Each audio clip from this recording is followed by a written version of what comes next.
बहुत समय पहले की बात है। एक गांव में एक लकड़हारा रहता था। वह अपनी आजीविका के लिए दिन भर जंगल से लकड़ी काटता था और रोज शाम को पास के एक बाजार में जाकर बेचता था।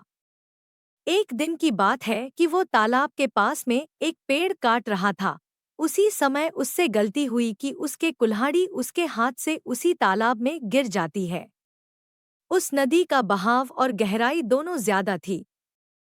उस लकड़हारे ने अपनी कुल्हाड़ी को बहुत खोजा पर वह कामयाब ना हुआ। आता वह हार मानकर नदी किनारे बैठ गया और रोने लगा। उसके रोने की आवाज सुनकर नदी की देवी उठी और उस लकड़हारे से पूछा कि क्या हुआ, क्या हुआ। तक लकड़हारे ने अपनी कहानी बताई।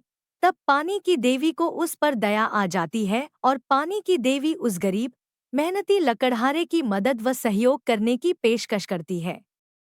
फिर क्या था, वह नदी की देवी उसकी मदद के लिए एकदम से गायब हो गई और नदी के अंदर से एक सोने की कुल्हाड़ी लेकर प्रकट होती है और उस गरीब लकड़हारे से पूछती है कि क्या यह सोने की कुल्हाड़ी उसकी है।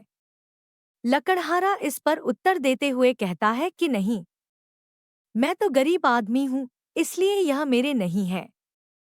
तब फिर एक बार फिर नदी की देवी पानी के अंदर जाती है और इस बार चांदी की कुल्हाड़ी लेकर वापस लौटती है।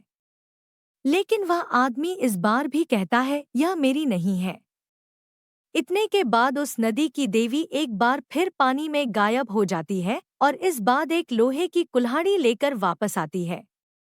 तभी वो गरीब लकड़हारा खुश होकर कहता है कि यह उसकी ही कुल्हाड़ी है।